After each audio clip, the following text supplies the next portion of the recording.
tidak social distancing, pegangi mohon saya. Lihat, akan meledak wabah ini, masuk ke rumah semua orang, akan menampar semua pipi semua orang. Lihat aja.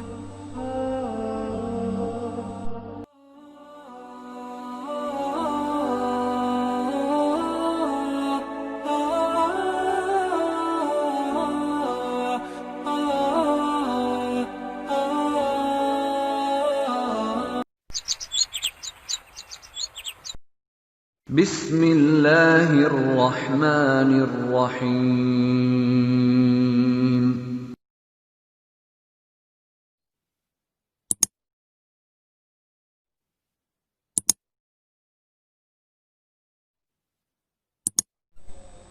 Nah, ini penting ya, dipahami oleh semua orang bahwa apa yang kita lakukan ini bentuk pencegahan.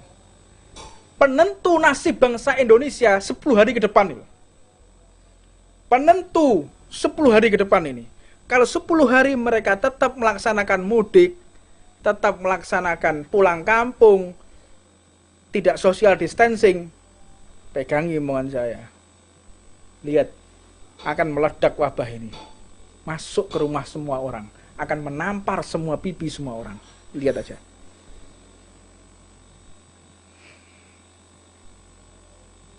Tolonglah ditertibkan semuanya. Sadar diri. Mereka yang ada di Jakarta, mereka yang di tempat-tempat yang saat ini melakukan PSBB, mereka kesusahan, sedih, tidak bisa bertemu dengan keluarga.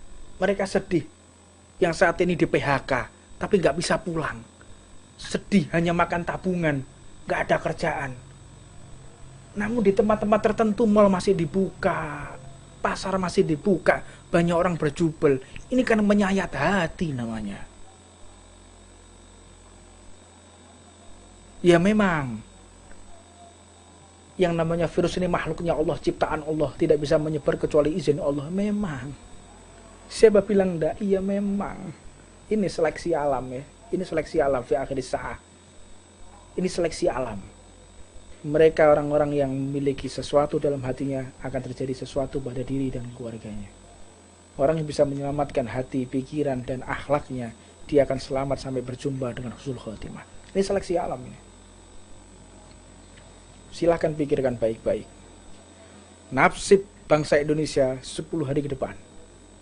Mereka maksa mudik, halal bihalal, memaksa sholat Idul Fitri dengan jumlah yang sangat besar, dengan masyarakat majmuk dari berbagai kota. Ini akan berbahaya karena sifat daripada virus ini akan mutasi genetik. Mutasi genetiknya ini akan berbahaya. Saya nggak akan berpanjang-panjang lah. Saya cuma bisa berdoa kepada Allah. Kami di sini memiliki kewajiban untuk menyampaikan. Taat atau tidak itu terserah Anda. Kami mengucapkan seperti ini dikatakan tidak membela rakyat. Di saat yang lain kami dianggap kontra pemerintah, memusuhi pemerintah. Ini keadaan kita seperti itu ya, ikhwan. Adu domba. Berbicara apapun salah, diam pun salah, mengomentari apapun salah, tidak mengomentari juga salah.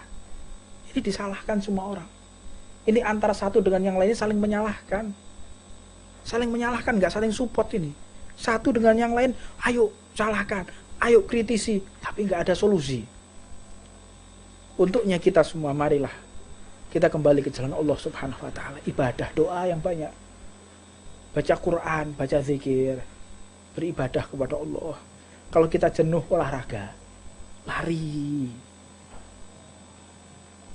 Olahraga apa yang kita bisa? Olahraga. Sehatkan badan kita.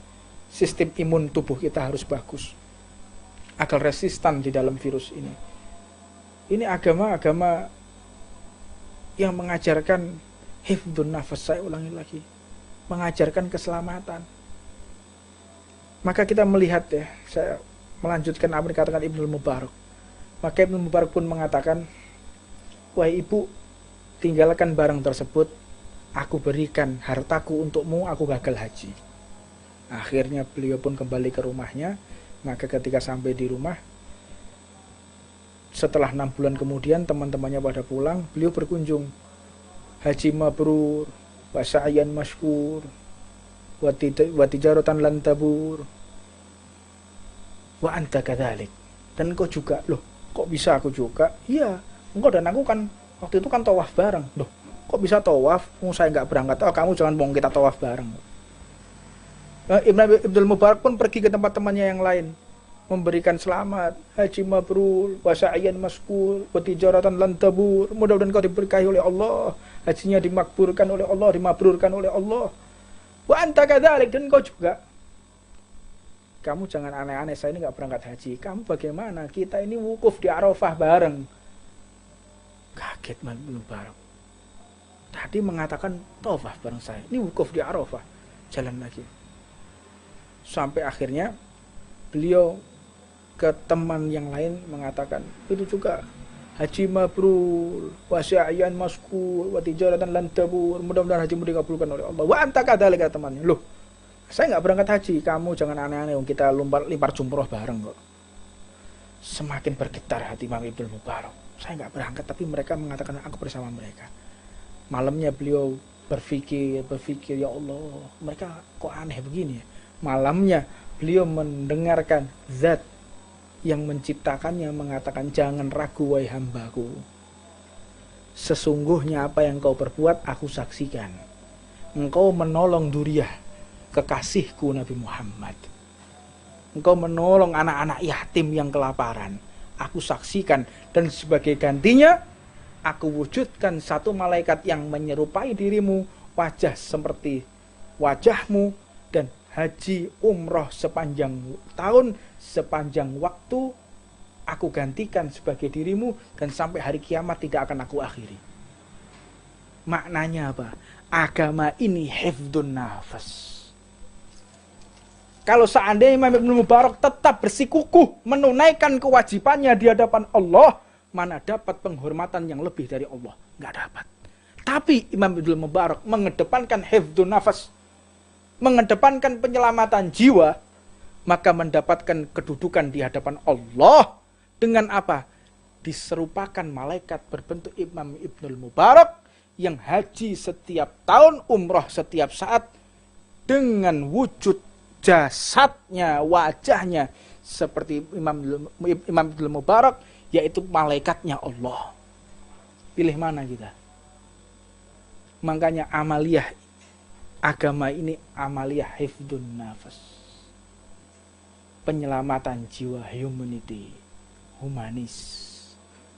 Kita jangan konyol beribadah setiap bulan berangkat umroh tapi tetangga kita kelaparan, haram umroh kita. Haji yang wajib menjadi tidak wajib. Hajjul baiti man istata'a ilaihi sabila. Haji itu hukumnya wajib. Namun apabila kita haji, keluarga kita kelaparan, anak-anak kita terlantar, maka haji menjadi tidak wajib. Agama ini agama hifdun nafas, penyelamatan jiwa. Lebih afdol harta kita digunakan untuk mengisi perut orang-orang yang kosong daripada kita berangkat haji dan umroh, daripada melaksanakan kewajiban, apalagi melaksanakan ibadah sunnah. Seperti apa? Seperti sholat Idul Fitri yang akan datang. Haji saja bisa digagalkan kalau alasannya hifdun nafas, menjaga keselamatan. Apalagi sholat Idul Fitri.